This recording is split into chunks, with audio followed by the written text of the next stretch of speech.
Hello, and welcome to Sobercast. We provide AA speaker meetings and workshops in a podcast format. We are an ad-free podcast, and if you enjoy listening, please help us be self-supporting by visiting Sobercast.com, look for the donate link, and drop $1 or $2 into the virtual basket.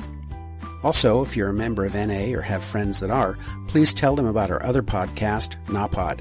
NAPOD features NA speakers and workshops in the same format as Sobercast. We upload a new speaker every day, and it's easy to subscribe by searching for NAPOD, N-A-P-O-D, all one word, on any podcast player app, or go to napod.xyz if you'd like to listen online. Hope you enjoy the podcast and have a great day.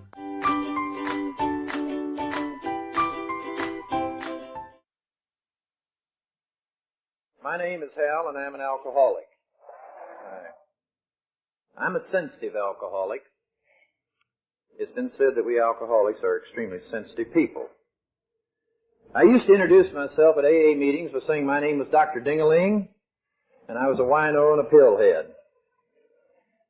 And were I doing it the way I choose to do it, I would still introduce myself the same way. Bill, you're awfully nervous. You left a live one up here. Wait a minute. I'm shaking so I can't put it out. But you know how it is. This fellowship that you belong to, I presume, and I am pleased to say I, thank God, belong to, has what I call some of the best ego deflation mechanisms in it I've ever run into. And it's something that we alkies kind of need, I regret to say. I had been going around introducing myself in typical egotistical alcoholic fashion by saying, my name is Dr. Ding-a-ling, and I'm a wino and a pillhead. I refused to say my name is Hal and I'm an alcoholic. And then a couple of people got me aside and they said, what's the matter? Are you too good to be a drunk? So I got back in line and I say my name is Hal and I'm an alcoholic. The ego-deflating mechanisms of Alcoholics Anonymous are, to me, one of the most fascinating facets of this whole way of life, as we call it. In an effort to qualify myself as an alcoholic, speaking at AA group meetings on occasion, I would always make reference to the fact, that at one point in my wino career, I got put in jail in the Lincoln Heights City Jail in Los Angeles. By the way, are there any alumni of Lincoln Heights besides me here tonight? Don't be ashamed. I've been to AA meetings from one side of this ocean to the other, and I've never failed to run into a Lincoln Heights alumni wherever I've gone. The noble institution called Lincoln Heights is the city jail in Los Angeles. And at one point in my wino career, I made the Lincoln Heights City Jail on a common drunk arrest 3 times in one day. I recognize that social drinkers don't do this sort of thing, and so I usually use this as a reference point to qualify myself as an alcoholic. And this business of speaking at AA meetings is an insidious thing. You get so you listen to your own self-talk, and this gets to be a form of self-hypnotism. I'm reminded of a story that a friend of mine in AA tells about a fellow who God didn't give him many talents, but He did give him one talent, which it took him a while to find out what it was. He tried selling things. He wasn't a salesman. He tried making things. He wasn't a carpenter. He tried laying bricks. He wasn't a mason. Everything he tried just went kaput. And then one day, quite by accident, he discovered what talent God had given him. He happened to pick up a flute and start playing it. And there was a snake nearby, and he charmed the damn snake. That's an odd talent to have, to be able to charm snakes, but he was good at it. So this fellow set about to make a career of charming snakes, and he went all over the country playing this flute and charming snakes. And he got quite a reputation as a snake charmer. In fact, it got so that when he'd come to a town or a hamlet or a city, there'd be a great crowd of people waiting on him, waiting to watch him play this flute and charm snakes. And then one day, as he was playing the flute, and there was a large group of people around, unfortunately for him, he played the flute too well. Instead of charming the snake, he charmed himself. And when this happened, of course, he fell out in what can only be described as a spasm of self-indulgence and egotistical ecstasy. He lay there wreathing on the ground, totally delighted with what he had done. And of course, when this happened, he stopped playing the flute. And when he stopped playing the flute, it broke the spell on the snake. And the snake raised up and bit the old fella, and the poor fella died of snake bite. Well, you know, this is what happens to you when you talk too much at AA meetings. You not care if you'll get snake bit. And I had listened to myself qualify myself as an alcoholic by saying that I got put in the Lincoln Heights City Jail 3 times in one day once, to a point where I've decided in my alcoholic egotistical thinking that I had a world's record. Nobody in all this fellowship of ex-drunks could equal my record as a drunk.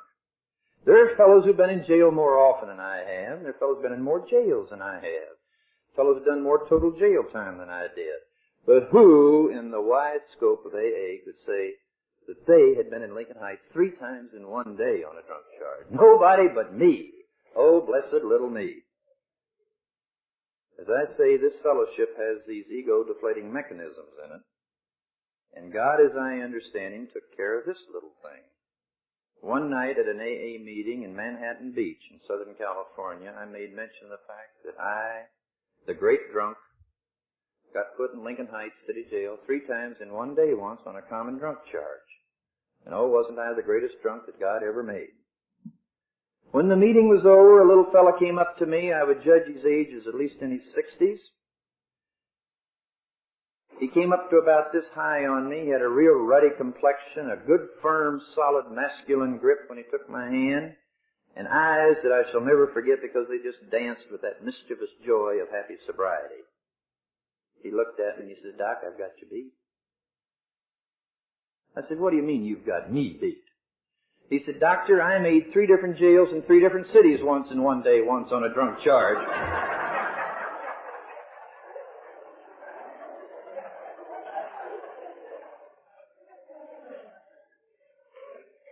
These are the ego-deflating mechanisms of Alcoholics Anonymous.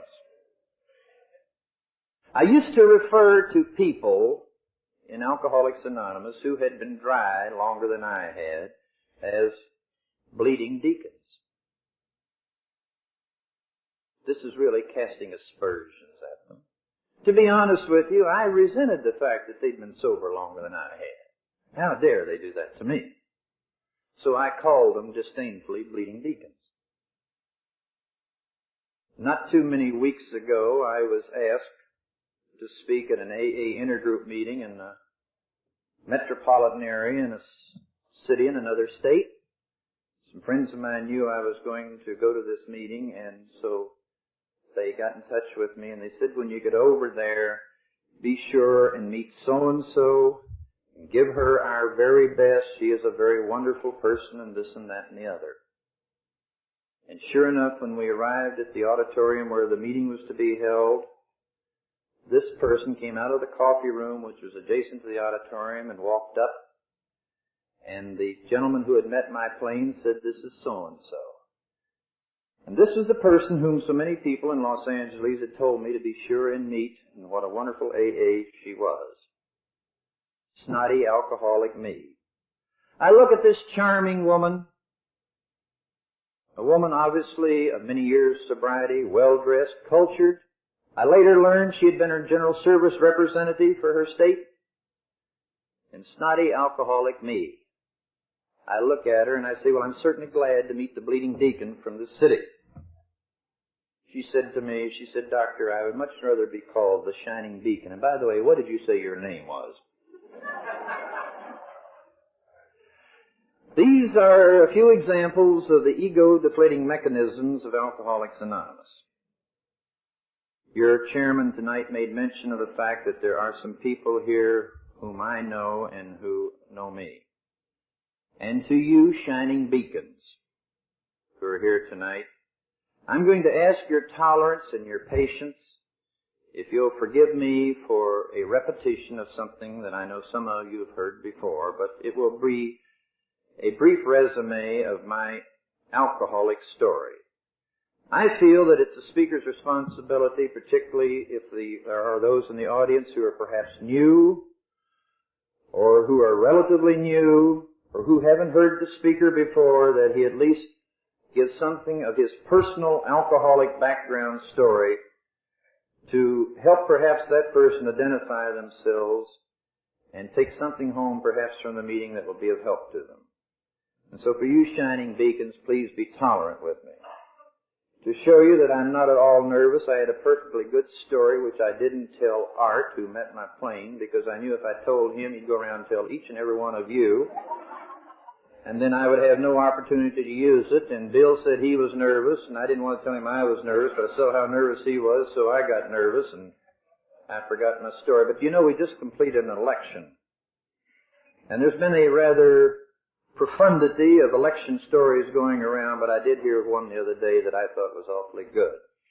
The scene of this particular story was actually on Election Day. And on Election Day, it seems as though Mrs. Goldwater was talking to Mrs. Johnson. And Mrs. Goldwater said to Mrs. Johnson, said, "You know, Mrs. Johnson, there is a possibility that by this time tomorrow night, I'll be sleeping with the next President of the United States." Lady Bird looked at Mrs. Goldwater, and she said, "That Lyndon. There isn't anything he wouldn't do for a vote."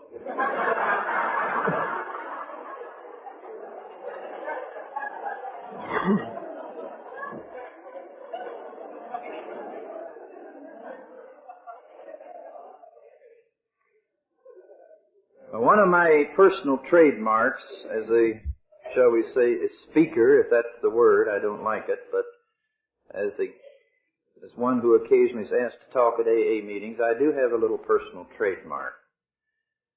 I have many resentments. I have many frustrations. I suffer from some of the same defects of character in more or less degree that we all learn as alcoholics we have. One of my prime resentments is against a branch of medicine known as psychiatry. And I have to do something about my resentments, and so one of the ways I handle this situation is by telling a story about wig pickers. My current favorite story about wig pickers involves a psychiatrist in Los Angeles who had had a patient under treatment for some time. At this particular seance between the disciple of Freud and his patient, he said to this poor bewildered young man, "Now you seem to be getting along all right now. As a matter of fact, you seem to be doing pretty well, so I don't think it'll be necessary for you to come and see me again for a while." The patient said, "Well, doctor, may I kiss you goodbye?" And the reflex detective said, "No, young man, I don't think you should do that. And besides that, we really shouldn't be lying here together on this couch this way anyway."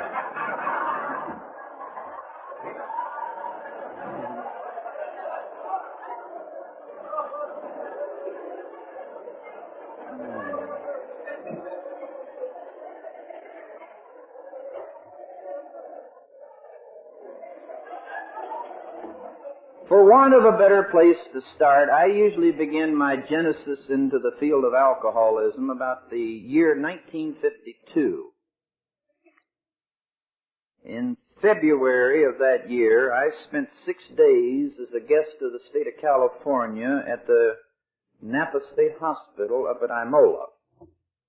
I went to that fine institution in a straitjacket from Marin County, where I had been committed upon the sworn testimony of 14 physicians, all personal friends of mine, who in the middle of the night got a Superior Court judge out of bed and said, "Dr. Smith has flipped his lid. He must be put away." And when 14 doctors get a judge up in the middle of the night, it makes an impression on him. And so he signed the order, and the boys came and got me, and they took me away to the Napa State Hospital. I don't remember too much about this. I remember waking up in a wire cage without any clothes on, and there were 2 attendants washing my body down with a garden hose. Now, I can assure you again, as I said earlier, social drinkers do not get themselves in this sort of situation. So I think I could say, without too much equivocation, somewhere in here I had crossed the line, if there be one, between social and pathological drinking. I didn't stay too long at Napa that particular time. I happened to be an Episcopalian. Not a very good one, but an Episcopalian. And in my conniving alcoholic thinking, I remembered somewhere that even a condemned man awaiting execution was entitled to religious counsel. And so I demanded to see a Catholic priest.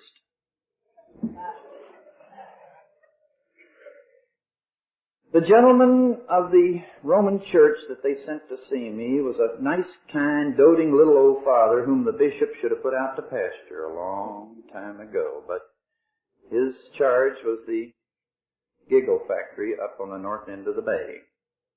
And he's the man who came to see me. And I did a typical alcoholic thing. I handed this guy the biggest con job you've ever seen. I told this poor father that I was teetering on the brink of Catholicism. I was just about to take the step into becoming a Roman Catholic. And with this, his hands began to, his mouth began to water, his eyes lit up. And I told him how a doctor friend of mine who was a Roman Catholic was responsible for this change in thinking that I was going through. And now that I was in all this difficulty, if I could just talk to this man for a few minutes, I'm sure I could make a decision. And I would become a Roman Catholic. Isn't that an awful thing to do? It got what I wanted, and so many times I think we alcoholics are governed by, as the book says, we want what we want when we want it. And sometimes we'll damn near do anything to get it. That afternoon, the doctor who was to push me over into the brink of Catholicism arrived at the hospital, summoned by the priest. I didn't want to become a Catholic. I just wanted to get a hold of this doctor buddy of mine to spring me. And when he arrived, his opening words were, blankety, blankety, blank, what in the blankety blank are you doing in here? And I said, I don't know, but I want the hell out. Get me a lawyer. And he did. He got me a lawyer. And I walked out of the Napa State Hospital through a writ of habeas corpus with a little certificate in my hand that was almost to be my death certificate. This certificate was signed and had the state of California seal and everything on it, but it said that I was a guy who would never need the second step. I was not insane. I was restored to society with all my rights and privileges, and the hospital was terribly sorry about the grave injustice. But I'm an alcoholic. Now, I have all the educational requirements as set up by various agencies and boards and what have you to practice medicine and surgery in this state. I had a rather rigorous training period and educational period, but just to show you how smart I really am, we're in my lawyer's car and we're riding out of the Napa State Hospital. I've just gone through 6 days that I wouldn't put a dog through. I won't say that. I like dogs. I wouldn't put a ape through it. I turned to this lawyer. See, I'm brilliant. I'm educated. I know all the answers. I'm a doctor, specialist and certified. I turned to this lawyer who's performed the legal miracle of the century. I say, George, I want to thank you for what you've done. This has been an awful experience. Let's stop somewhere and have a drink. I need one. See, I knew what was wrong. I understood. And I got very infuriated at this legal counsel of mine when he wouldn't consent to my having a drink. How intolerant, what a head this man is. Won't let me stop and have a little drink after all I've been through. Needless to say, as soon as I got the opportunity to get away from my lawyer, I went right back to the bottle. Now, I'm not going to bore you with a long recitation of all the bottles of whiskey I drank. It would be impossible for me to remember them. But I would like to review some of those early days of the compulsive, addictive drinking. Particularly the things that transpired in the relationship to my thinking. To me, the disease of alcoholism is characterized by more than just the excessive compulsive drinking. We show so many other symptoms that are so characteristically of alcoholics or alcoholism, other than our drinking, mostly in our actions and particularly in our thinking. As a result of my drinking, like some of you, I began to experience increasing difficulties. Social difficulties, professional difficulties, financial difficulties. And I was recently I'm now at the present time working with a young doctor in Los Angeles, and it just tickled the heck out of me when He had a little slip over the weekend, and got him back in the fold now, and I talked to him in his office on Monday. He says, geez, I'm scared to death to answer the phone. I don't remember what I did Saturday night. And I laughed like hell. I couldn't help it. I said, gee whiz, isn't that wonderful? That was me 12 years ago. But in my sober moments, and there were some sober moments, I realized that things weren't going the way they're supposed to go or the way I wanted them to go. I wanted them to go. And I did some thinking about this, and I knew something was wrong. I've never been an atheist or an agnostic. I happen to have been in the Navy during the latter part of the war with the Japanese Empire. And I was in a few spots over there, not too tight, but a little bit tight, where I can agree with the philosophy of the Pacific that there are no atheists in the foxholes. So anything that I could say about ever having been an atheist or an agnostic would be phony. I say this, and I say it in all sincerity. My real spiritual values have come in Alcoholics Anonymous. But as for being an atheist, agnostic, no. And thinking about these things that were happening to me, I got a kind of a weird idea. I decided that wherever life is made, some spiritual or greater power is responsible for it. And since this is true, it must be an awful busy place, because this greater thing than myself has to make ants and trees and bugs and bees and human beings and grass and potatoes and birds and fish. This factory of life must be an awful big, busy place where God creates this sort of thing. And the way I worked it out was that in this factory of God's where life is made, probably what happened was something like this. About the time that my model came through on the conveyor belt there, in the plant, somebody in the joint said, "Hey, God," and the guy looked up to see what he wanted. And right at that moment, I went on through. The quality control that day was not too good, In other words, there was a tappet or a screw or a bolt or a nut that hadn't had that final winch put on it, And so I had better set about getting this fixed. Being a physician, I turned to my own profession for help in this matter, and I, as some of you have told me you did, I went through rigorous physical examinations. They turned me upside down, they punched me, they poked me. And really, there wasn't anything physically, a little few minor this and that and other, touch of dander, flat feet, but nothing that could qualify me for what all was happening to me. And after repeated examinations and consultations and progressive disorder of alcoholism always ensuing with ever-increasing ferocity, I finally talked to a couple of these doctors, and they said, "Smitty, maybe you need a little help with some of your emotional problems. This could have a lot to do with what's wrong." And so reluctantly, but upon their insistence, I agreed to go see a wig picker. Now, I arranged to see a psychiatrist who had his office down the street from mine. I knew the fellow. I'd seen him scurrying around the hospital once in a while like a pack rat, We had another wig picker in town. I didn't know him as well. And one day I remember I was walking through the corridor of the hospital, and this one wig picker passed the other wig picker, and this one wig picker said to the other wig picker, he said, "How's your wife?" The other said, "Better than nothing. How's yours?"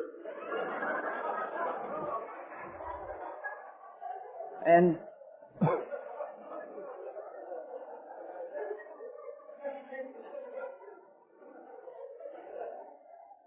this wig picker, as I say, was down the street, not very convenient.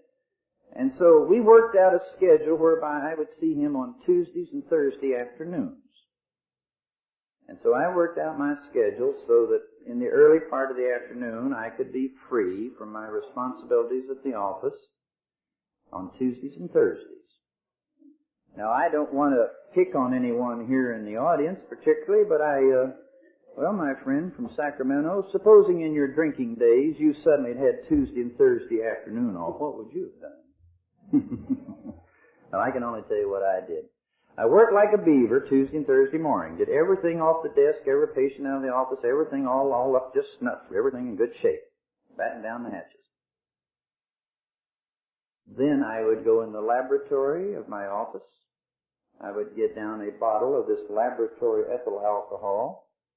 This stuff's 190 proof. I would pour out a finger or two of this in a beaker, cut it with a little water, and down it. In those days, I had early learned the use of a drug called barbiturates, or goofballs, as we call them in AA. And many's the morning when I have gotten up and wished I could take a drink, but I didn't dare because I'd been to the hospital or surgery, and to calm those jittery nerves and queasy stomach, I'd pop one of these little goofballs in my mouth in lieu of taking the morning drink. When I could take the morning drink, I took it. When I could get it to stay down. But I would always carry, there are none there tonight, thank God. But I'd always carry 2 or 3 of these little goofballs around here in this inner upper coat pocket, and I'd reach in there and pop 1 or 2 of these in my mouth, wash them down with alcohol.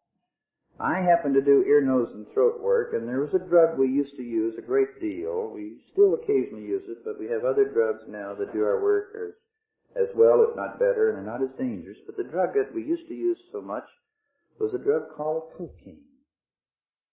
This is a narcotic, you know. I would take my alcohol, I'd wash down my goofballs, and then I'd go in one of the treatment rooms and spray my nose with cocaine. And then down the street I'd go to see my wig picker. But I'm not insane. I've got a certificate from the state of California to prove I am not insane. And you wonder, as I used to wonder, why these seances with this wig picker aren't doing me any good. You know, I'm just getting worse all the time. He's not helping me either. But like so many who have the problem of compulsive drinking, I couldn't recognize the fault that lay within me. And like so many who have had a problem with excessive drinking, I, like others have told me they did, I blamed my problems on something else. In this case, I blamed the wig picker. Why, it's all his fault that I'm having all. He's not helping me. And I finally decided that as a wig picker, he just wasn't any good. I decided not only was he not a good wig picker, he was a small town wig picker. I needed a super specialist to take care of me and my problems. I decided that what I had wrong with me was totally different from what anybody else had ever had wrong with him. Does this sound familiar? Mm-hmm. Mine was an unusual, different case. And so, without going into a lot of extraneous detail, then I started on what can only be called as a psychiatric kick. I flipped and I flopped from psychiatrist to psychiatrist, and mental hospital to mental hospital, both on this coast and on the East Coast. I spent what was a small fortune and a lot of time seeking a solution to this problem and not finding it in the annals of psychiatry. Meantime, my alcoholism as a progressive illness is rapidly, fantastically progressing. To condense this thing for the sake of brevity, because I have a theory relative to Alcoholics Anonymous that the mind can only absorb what the seat can endure. And some of you have been in here a long time already tonight. Within a period of a year, I am no longer the well-to-do, affluent, young specialist with all avenues opening to him and all the future looking rosy. By now, I'm a full-fledged wino within a year, living on Skid Row in Los Angeles. And it was at this point that I made the Lincoln Heights City Jail 3 times in one day. It's not just a euphonious statement to say that my name was Dr. Ding-a-ling. This was the name given to me by the members of the LAPD, who used to have to put me in the Ding-a-ling tank at the city jail on more than one occasion. I'm the type of alcoholic who, once he got onto the jug, when he was forcibly separated from it, it was the only way I could be separated was by force. When the jug and I parted company, that little sack of marbles that I occasionally carried around with me just opened up and the marbles just went all over the floor. I lost my wits. I was the victim of frequent hallucinations. I was a frequent victim of convulsions, DTs, etc. ad infinitum. I once heard a speaker talk who said that when he drank, he lost his marbles too, just as I did. The time I heard him talk, he said he hadn't had a drink in 10 years. He said he thought through the AA program he'd managed to recover most of his marbles. His problem now was he couldn't find the damn bag that they came in.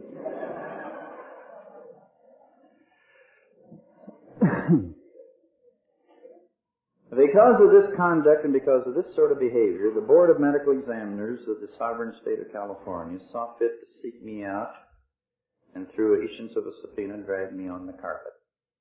At a hearing that was held in Los Angeles, my conduct, my behavior, my attitude, my jail record, all this was brought up and aired in embarrassing, intimate detail, and I had to sit and listen to this terrible, terrible thing. It seems as though I was charged with unprofessional conduct, and it was also officially charged by the Deputy Attorney General of the state of California that the evidence submitted indicated that I was unworthy to hold a license to practice medicine and surgery in this state. How dare they do that to me? Can't do that. The man conducting the hearing bent over backwards to give me a break. He really did. But the evidence was overwhelming, and at the conclusion of the hearing, he informed me that unless I did something about my drinking, unless I did something about my attitude, my behavior, my way of life, unless I did something about this business of getting in jail so much, there would be no other course except to revoke my license, because these charges were true.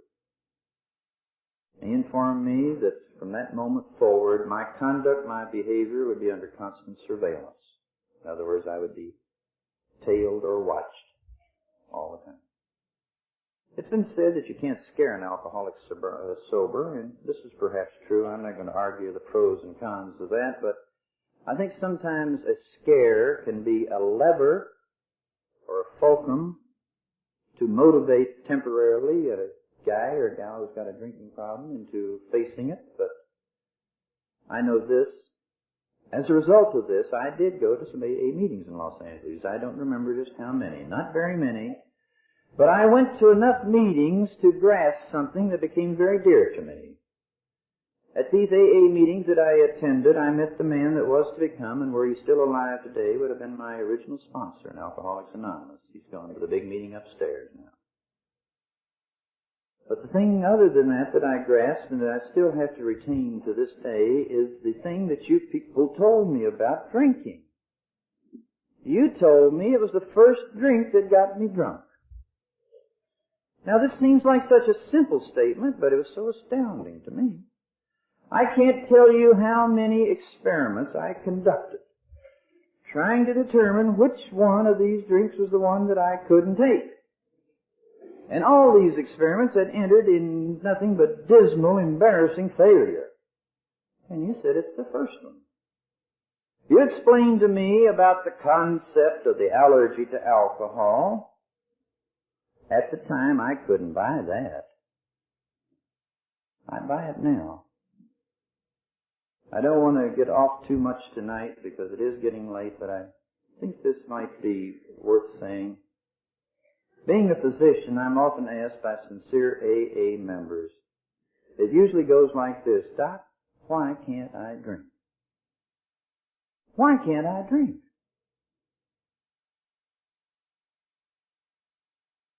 If I were as keen and sharp on some of the fundamentals of medicine as I used to be, we could take some blackboards and put them around up here, and we could start over here, and we could draw some real complicated formulas with carbon and hydrogen and oxygen involving the oxidase enzyme glucose metabolism breakdown series, and end up over here with CO2 and water.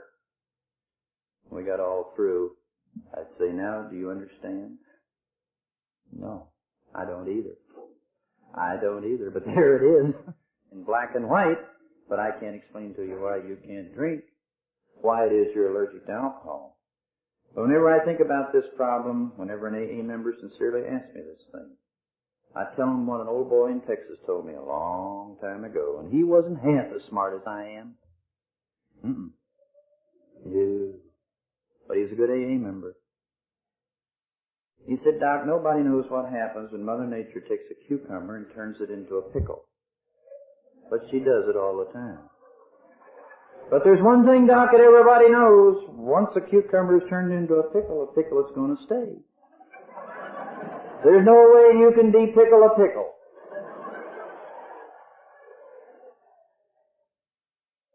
And were I bold enough, in view of my recent hurt feelings, to introduce myself as I see fit, I wouldn't have said my name is Hal and I'm an alcoholic. I wouldn't have said my name is Dr. Ding-a-ling and I'm a wine on a pill. I said my name is Hal and I'm a pickle. And that would explain my allergy to alcohol. And that's that as far as I'm concerned. I'm a pickle and a pickle I'm going to stay. I can't be de-pickled. However, I didn't go to enough meetings to grasp the concept of the mental obsession. As I like to say, I'm queer in the head for booze, that's all. I mean, a lot of guys queer about different things, but me, it's booze. I have a mental obsession about alcohol. Somehow, someday, some way, I'm going to beat the game. The book says this is the great obsession of every abnormal drinker. The book says the persistence of this illusion is astonishing. The book says some pursue it to the gates of insanity or death. In my case, death was almost the end result. I had this obsession. I had this pickle state. 3.5 months because of what you told me. I don't touch the first drink. I don't get drunk. I get off Skid Row. I start wearing shirts, taking baths, shaving, brushing my teeth, and looking at girls. How normal can you get? One night, coming home from a date, the obsession that burned within me got a hold of me, and I stopped in a bar, and I deliberately had a glass of beer. And I sat back and I waited for the all hell and damnation to come that you AAs had said was going to come if I touched one drop. Nothing happened. I think I burped. I went home and I went to bed. I got up the next day and I worked all day, did some surgery, felt fine. I was seeing this girl fairly frequently and I had a date with her again the following night. After the date, stopped in the same bar. This time I had a double hooker of bourbon over ice with a little shot of soda water on top. Gulped it down, sat back, and waited for the atom bomb to hit. Nothing happened. Stomach got a little warm, felt just a little nice glow, fingers tingled a little bit, but no atom bomb. I was thoroughly disgusted. The hell is this business about if you take one drop, you're allergic to it? I went home and I went to bed. The third night I made the jail.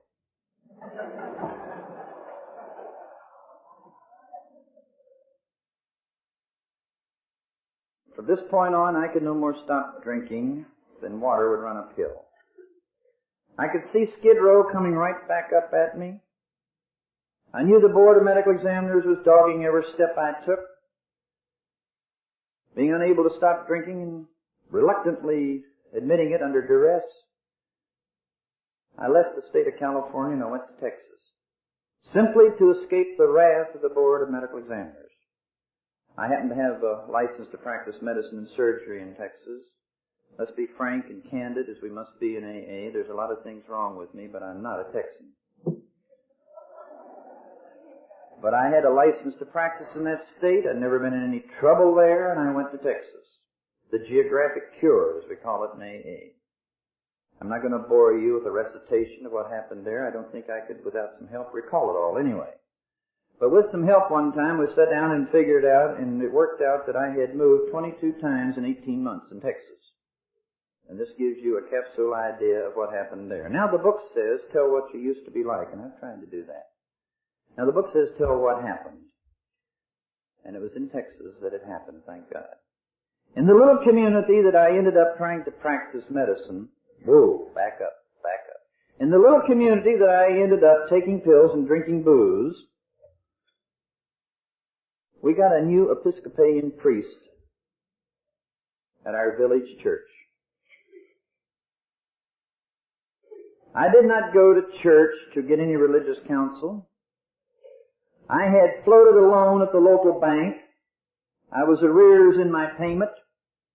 I went in half sober one day to make some foolish apology to the banker as to why I was arrears in the payment on my note.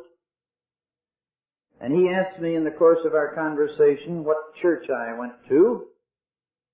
And since I was in Baptist and Methodist country, I thought it was perfectly safe by proudly enunciating that I was an Episcopalian. And by darn, he was not only the Episcopalian, he was the pillar of the local church. And he waved this note that I owed him in front of me and says, "See you in church Sunday, Doctor?" "Yes, sir, be right there." And I made the big mistake. I went back to the church of my choice the following Sunday. And this was our new priest's first visitation with us. He held his first communion or mass that morning. And it was quite an affair.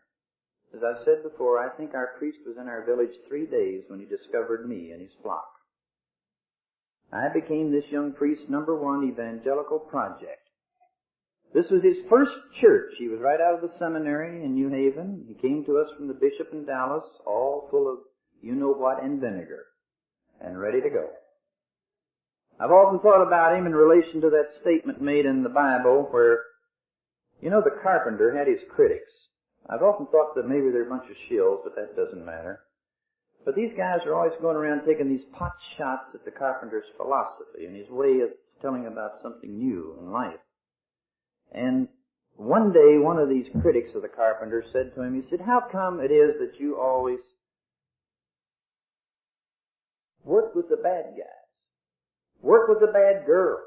You never go around and pet the good boys on the head. Well done, old chap, well done, well done. Always you're working with these no goods. How come?" And the carpenter answered his critic by saying, "Who of you, if he had 100 sheep and one went astray, wouldn't abandon the flock and seek out the stray sheep?" I decided I was that stray sheep so far as our priest was concerned. This guy dogged me. It was he who found out that 20 miles away, a little town called Hyco, Texas, there was an AA group that met on Tuesday night consisting of 6 loyal members. And every Tuesday night, here came Father Billings. And I went to the AA group meeting in Hyco, Texas. You don't argue with priests when they've got their zeal up. That's all there is to it. I used to get deliberately drunk to louse him up, and he'd take me anyway. After about 4 or 5, maybe 6 of these sessions, I don't know how many, the shining beacon of the Hyco, Texas AA group came to Father, and he said, "Father, we enjoy having you come to our meetings. You're welcome here any time. But as for your friend, that drunken doctor," I said, "Really, Father, we'd just as soon you leave him at home. He doesn't seem to want this thing, and we don't think we're helping him. Besides that, Father, he interrupts our meetings." Father had too much respect for Alcoholics Anonymous to ignore their wishes, and so for a while he didn't 12-step me anymore. And then one night, only God knows what I had taken in the way of booze and pills, or pills and booze. But my breathing stopped. My lips and fingernails began to turn a deep, dark, ominous blue. There were 2 people with me. They did everything they could think of to revive me. Nothing seemed to work. And finally, one of them happened to remember that I was an Episcopal. And since it looked like I had cashed in my chips, they sent for Father. He came rather quickly, and with one look, I am told, at my body, he immediately gave me the rite of extreme unction. Just as they say he was finishing this, I gave a grunt, or made some kind of a little noise, and they decided that maybe I was not dead yet. And so Father took off his vestments, and he joined these other 2 people, and the 3 of them worked with me until some 4 o'clock, I am told, in the morning, at which time my breathing eventually started in again, and eventually then the blue color left my lips and nails. When this was over, Father went to the telephone and he called the Shining Beacon in Hyco. He told him what had happened, and he said, "Unless we do something, this man's going to destroy himself. He all but did it tonight." After much conversation, it was agreed that something should be done. The local AA group felt that there was nothing they had to offer, but maybe somebody else could take a crack at me with a different angle and a different gimmick. It might work. And so it came to pass that I was taken by Father Billings with a bottle of whiskey as the bait about 1/3 of the way across the state of Texas to meet a man who'd been called in advance and was waiting on us. When we got there was about that much left in my bottle. Father Billings politely kicked me out of the car in the custody of this man with whom I was to spend 5 days. During the 5 days that I was with this man, he took the time to talk to me. I think this is so important on a 12-step call, is to take the time to talk to the man, or the woman as the case may be. And in talking with me, all he did was talk about himself, typically alcoholic. He told me what he used to be like, and then eventually he told me what happened, and I stayed with him long enough to find a little of what he was like now or then. The interesting thing about this whole phenomenon was this man like I was a doctor of medicine. This man like I was a low-bottom chronic alcoholic. This man like I was a goofball addict. He not only took goofballs, he took the same goofballs that I took, the same way that I took. I had that strange phenomenon during the first few days that I was with him that some guys called this guy up and tipped him off, you know. I couldn't believe that there was such a parallelism. It took a while to shake this idea that nobody else was like me.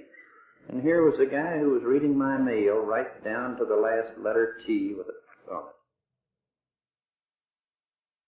He, too, had been placed in a mental hospital, committed as insane. He, too, had gone all over his part of the country seeing wig pickers in and out of mental institutions, seeking a solution to his problem. In other words, his story was nothing more than a repetition of my story, just in a different geographical setting. And he, like I, was a specialist in a different field than I, but he was a specialist and a doctor of medicine. However, there was one big difference between he and I. He was a member of Alcoholics Anonymous, and he was actively working this program, and he was sober, and he was clean, and he was happy. And his community, his medical profession, those who knew him, his family, everyone loved him. And he walked the streets of his community and his hospital and the corridor of his office a free man, a contented, happy man. I can't tell you in words the exact feeling of emotional impact that this meeting this man had on me. We call this, in our erudite circles of Alcoholics Anonymous, where we get up there and talk to God and Bill Wilson and nobody else, we call this the phenomena of identification. And that's a big psychiatric word that actually describes it, but I like that old Texas expression about somebody's been reading my mail, because that's what it was for me. It was the recognition that there is someone like me. There are those who do have this problem, identical with mine, and they have found a solution through AA. I've often said I had a stubborn case of alcoholism. I didn't throw in the sponge that quick. I had to go through another 6 months that don't bear any real description for the edification of anyone, except to say that finally, thank God, the seed that this man had planted in me began to bear fruit or to show some signs of emergence from whatever soil it lay in and to create a structure. Thank God, of my own free will, I walked into the downtown, as they like to call it, but I prefer to call it the Skid Row because that's where it was, club, of the Fellowship of Alcoholics Anonymous in the city of Fort Worth, Texas at 10:30 in the morning, Central Standard Time, July the 21st, 1956. I had had that morning 3 glasses of wine in a Skid Row bar. As I said earlier in my remarks, I'm not a Texan. That is not a defect of character that I possess. However, I found the program of Alcoholics Anonymous in Texas. And during my remarks during the next few minutes, I think you'll see why. As a gesture of amends to those wonderful people in Texas, to show my friendship and appreciation for what they helped me do for myself, I carry this little Freudian love object around with me.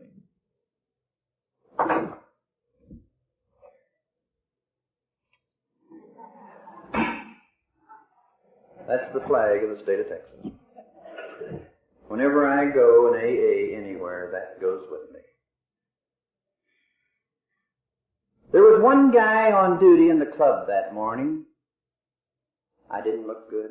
I didn't smell good. I didn't feel good. He said, "What do you want?"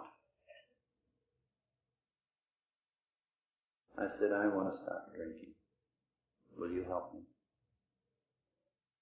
You know, he looked at me for a moment, and I thought he was going to say no. Instead, he said, "Will you do anything that I suggest?" thank God this insufferable alcoholic ego had temporarily been beaten down to a point where I could say in all sincerity, yes, I'll try. In a few minutes, he placed me in the Tarrant County Jail. The AA groups in the less provident areas of Fort Worth, Texas, often encountering people such as I coming off Skid Row without money or resources, and as I was mired in debt, aren't able to provide hospitalization and treatment for every stumble-bum drunk that comes along. So they had worked out a system with the Tarrant County Sheriff's Department whereby a prospective AA member could be taken over and placed in the Tarrant County Jail without booking. He was given a large cell all alone, and he could stay there 5 days. This is often referred to in Texas AA as the iron treatment. But I'll tell you one thing, you get sober. You get sober. It ain't easy, but you get sober. You know, I have friends in Alcoholics Anonymous who are members of the Roman faith. I have other friends in Alcoholics Anonymous who are not necessarily the Roman faith, but some of these people, both Roman and non-Roman, often go off on these AA retreats. And every now and then my phone will ring and it's Tom or Jerry or some guy calling me and saying, Doc, yeah, we're going up to St. Timothy this weekend to an AA retreat. Why don't you come and go with us? I usually am very polite, very courteous, very sincerely thank them for having asked me to go with them, but I decline. So far, in the 8 1/4, God willing, pushing 8 1/2 years of abstinence from alcohol, I haven't had to make a retreat yet. The reason why is because I made my retreat in the Tarrant County Jail. I had a big cell there. I was all alone in it. They shut off all the little apertures so that I was completely without any communication with the other parts of the jail. The only guy I saw for 5 days and 5 nights was a turnkey and a trustee. They would open the door, come in, bring me a tray of food, take out the tray from the previous meal. I must say this, the AA groups there had supplied me ample with cigarettes and matches, but that was the extent of my comfort. One can do a lot of thinking when one is one by oneself in a situation like this, and I can't tell you any more than the way I finally worked it out. I had had enough AA exposure to reluctantly admit that there were guys who were drunks who were smarter than I was who were staying sober in AA, damn it. I had to reluctantly admit that there were guys who had a lot more moxie than I could ever hope to have, who were alcoholic and who were staying sober in AA, damn it. And no matter what facet of a desirable personality the man might have, whether it was money, wealth, charm, intelligence, grace, physique, I had had enough AA exposure to know that there was a drunk who had me beat in that latitude and who was sober in AA, damn it. So I arrived at a very simple conclusion. There is nothing wrong with Alcoholics Anonymous, Buster. What in the hell is wrong with you? Other guys are smarter, brighter, more handsome, more charm, more money. They're sober, and they're doing it in AA. Who do you think you are? The answer didn't come right away. It has been said that this is a program of miracles, and I believe it. I wouldn't have believed in miracles before. But something happened in that jail cell that I shall never forget. I got terribly bored.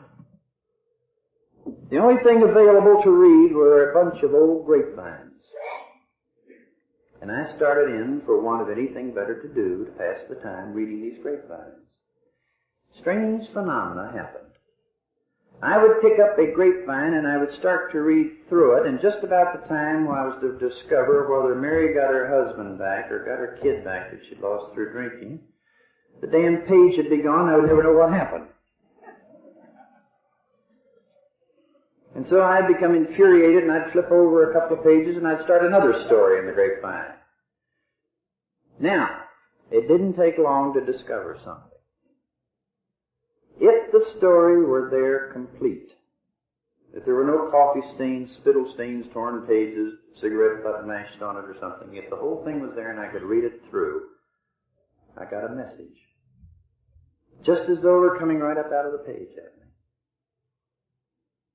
If the story was interrupted, if the page was gone, if I never found out whether Joe got his Cadillac out of the lake or what happened, no message. The message? Very simple.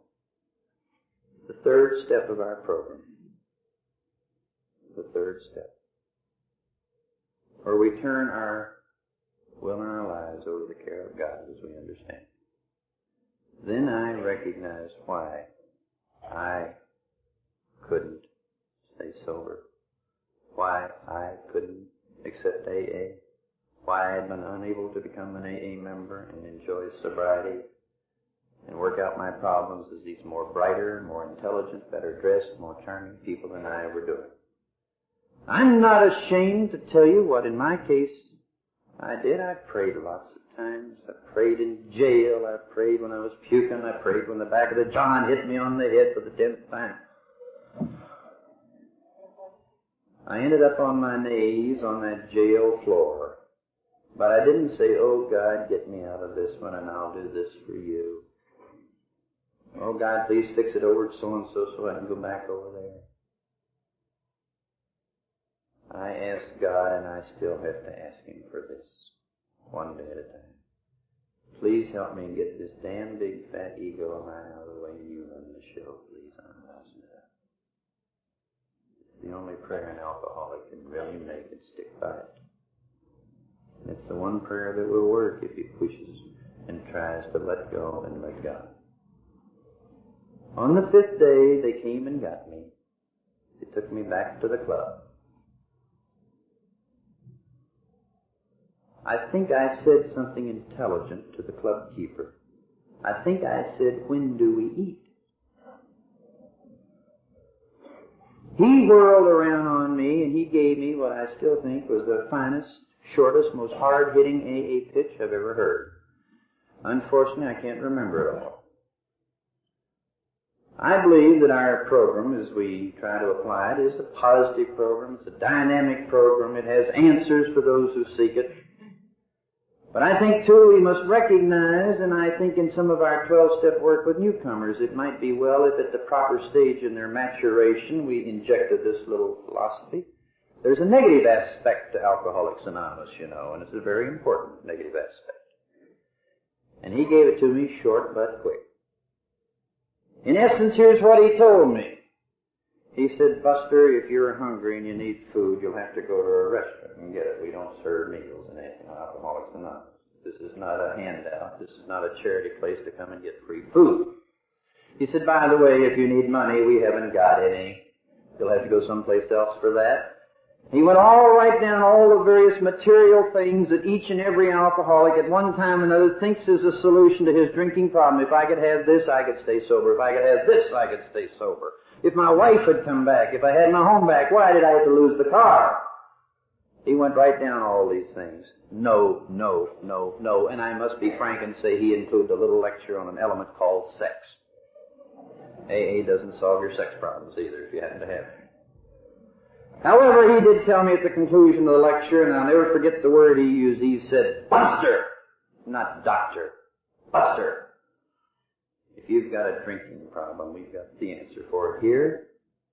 And maybe if you can do something about your drinking, then maybe you can figure out a way to get a meal, to get some money in your pocket, and to answer all these other things that seem to be troubling you, including sex.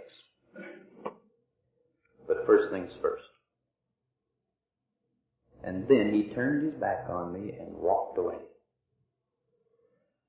First things first, let's get a job. I went over to the Texas Employment Commission and I registered for employment. Why is this important in my story? To me, it's very important. In our book, Alcoholics Anonymous, it speaks of people whose minds are of the educational variety. You'll find it here. May God have mercy on such alcoholics. In 12-step work among members of my own profession, it seems to me this is the thing that nails so many of them to eternity. Those whose minds are the educational variety. People whose minds are the educational variety cannot grasp things that can't be measured with calibers, or stick a thermometer in and see what the temperature is, or float it in a solution and find out its specific gravity. These are ways we calibrate things: their temperature, their size, their specific gravity. Are they hot? Are they cold? Are they warm? Do they smell or not smell? Will they dissolve in this, that, and the other? Mine was such a mind as this. And my training as a physician had only further enhanced it. But in Alcoholics Anonymous, you know, the tools of therapy that we're dealing with are things that you can't take the temperature of. You can't measure their size. You can't find out whether they float or don't float, will dissolve in something or not dissolve in something, because these are things that are spiritual in nature.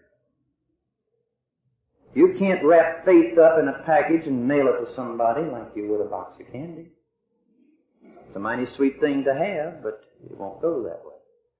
You can't take love and send it in a telegram and have it hit the heart of the guy who gets the wire. You can try, but it takes actual expression of love to score. You can't take all these things that are spiritual in nature and put them materially in some way that is projected so as to be objective. In dealing with things spiritual in nature, we're being purely subjective. And for those that the book speaks of whose minds are the educational variety, oh, may God have mercy on them if they're alcoholic. Because these are the people who have such difficulty, it seems to me, in accepting this program, spiritual in nature. Mine was such a mind. Had you walked up to me 15 years ago and said, do you really believe that a guy got swallowed by a whale, swam around his belly for 3 days, was puked up, and lived? I'd have said, you had your cotton picking mind. Go peddle your paper somewhere else. The hospital's over down the street. Somebody walked up to me a dozen or more years ago and said, do you know that there were a bunch of Jews trying to get out of Egypt? And the Egyptians decided at the last minute they didn't want to go after they told them they could, so they hot-footed it after them. And when they got to the Red Sea, the Egyptian army was at their back and the sea was in the front, and they did a little praying. The sea opened up and they went through, and the Egyptians came along trying to get them. Boom! We let it have them. God closed the ocean around them. I said it's an allegorical tale told to illustrate a point. Like Grimm's fairy tales, you know, mysticism and myth, to get over the greatness of the higher power. I don't talk that way now. No. I decided that guy Jonah had had a slip. God sent him back to his group where he belonged. Those fellows that were a bunch of running Jews were trying to make a meeting over on the other side of the sea, and they were too late to take the detour. And God wanted to get them there because they had put on the meeting that night. That's all. Yes, there are miracles. And the thing that so dynamically changed my thinking occurred this very day. I walk into the Texas Employment Commission seeking employment. I register and I sit down and wait for my name and number to be called. As an example to you of my new change in thinking, positive now in nature, I'll never forget sitting there waiting for my number to be called. I looked down, and there was one of these large sand cigarette disposal units there, and they had the largest snipes in it I've ever seen. My new way of thinking was demonstrated when I thought to myself, well, if I don't get a job here today and come back anytime I want and get a good smoke. You see, my thinking was beginning to change. However, these are the facts. You draw your own conclusion. Let me just try to paint the clinical picture for you. Later, by actual count, it was determined that there were approximately 40 desks in this rather large bureaucratic office, behind which sat 40 interviewers employed by the state of Texas, working 40 hours a week except for time off for coffee breaks, stub toast, gossip, lunchtime, sick leave, and what have you. But theoretically, there are 40 employees, bureaucrats of the state of Texas, working in there 40 hours a week. At a moment in history, my name was called. I stepped forward to the little girl who was directing traffic, the receptionist. She looked up. Now get this. At that very moment, one desk of the 40 hours a week, 52 weeks a year, came open. She said, there's someone who can see you over there right now. I went, by chance, I went to this one open desk. 40 hours a week, 40 people, 52 weeks a year. I sat down opposite a lady, total stranger. I handed her my application. She started to read. I reached over, I pressed it to the blotter on our desk, and I said, lady, don't bother reading that. It doesn't tell the truth. I said, as the application indicates, I am a physician. I am licensed to practice in this state, and I'm without employment. But I said, that's not the important thing. I said, the important thing is that I'm an alcoholic and a drug addict. I said, now I haven't had any drugs in about 6 months, and I hadn't since my encounter with that doctor that I mentioned in East Texas.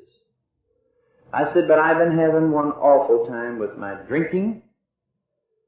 I said, 5 days ago, to a total stranger now, a woman, 5 days ago I joined Alcoholics Anonymous. I just got out of jail this morning. You see, I thought you had to go to jail to join AA. I didn't know anything. I later learned different. But I thought it was a part of the initiation, you know. I said, 5 days ago I joined Alcoholics Anonymous. I just got out of jail this morning. I said to this total strange woman, one person in 40 hours a week, I said, no, I don't know whether I can stay sober or not. But they tell me you only have to do it one day at a time, and I'm sober now.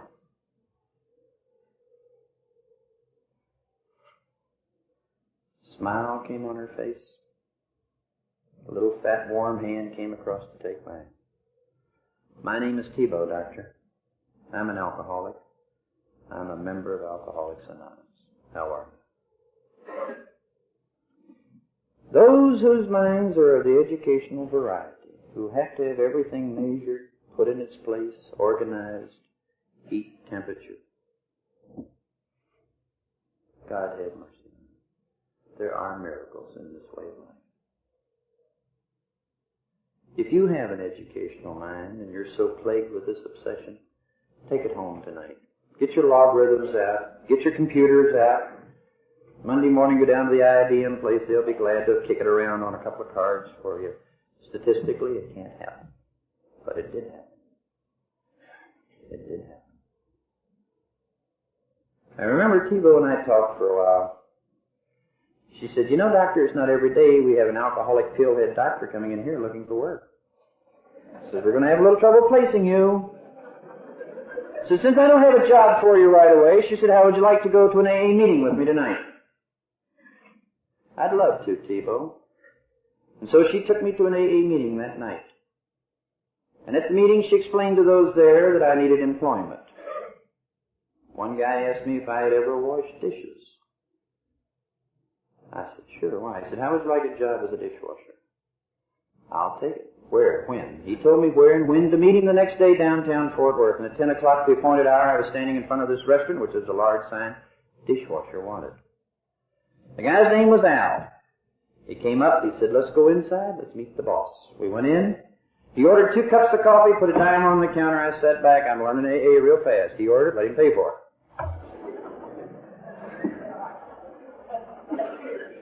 We sipped our coffee, the boss came in, he called the boss over, he introduced me to the boss. He said, this is the fellow I've been telling you about. And he said, excuse me a minute, Hal. And he went up to the cash register at the front of the store.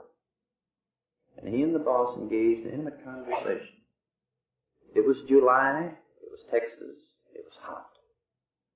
I remember I looked in the kitchen in the back and there was a mound of dishes 10 feet high, dirty, and steam pouring out of the place. And I remember I looked down into my unfinished cup of coffee. And I spoke to God as I was beginning to try to understand Him.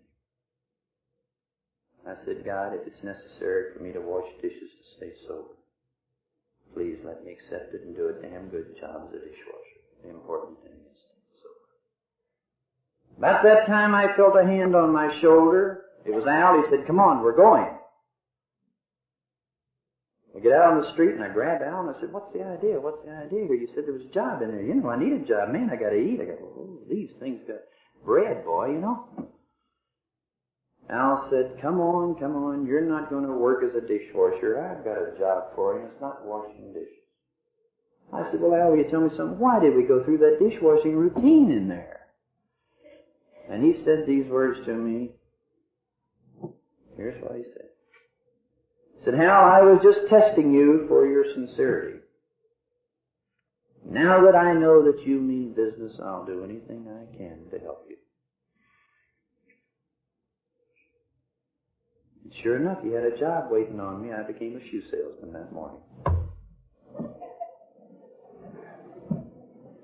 But it beats washing dishes. My story from this point on is a story of slowly, one day at a time, trying to make some spiritual progress. The book says it ain't easy, and it isn't. I've had no drinking problems since July 21st, 1956. My problem now is what my problem was then, and always will be, me.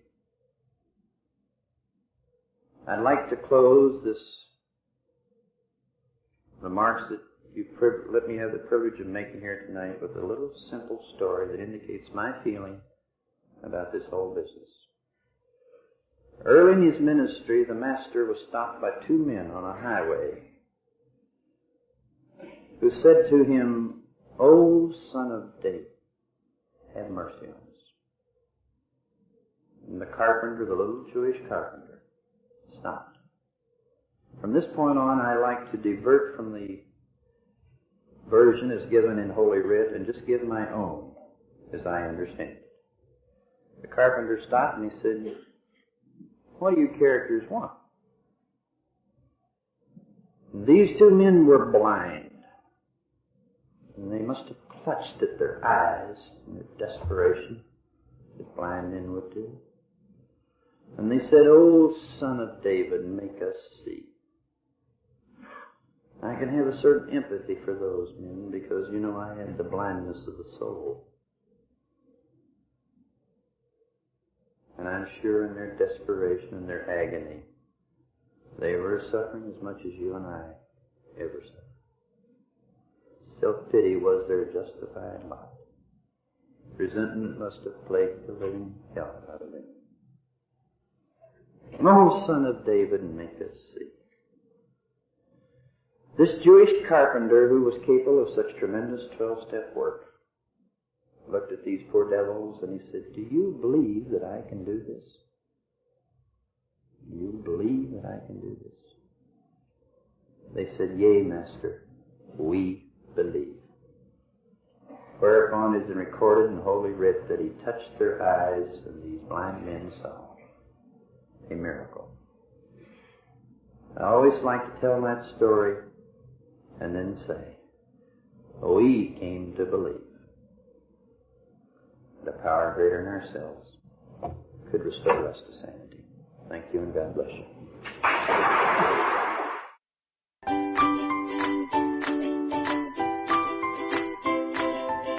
Thanks for listening. I hope you enjoyed the podcast. Sobercast is ad-free, and we'd like your help in order to keep it that way.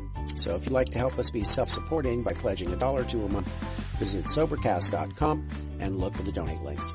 Thank you very much.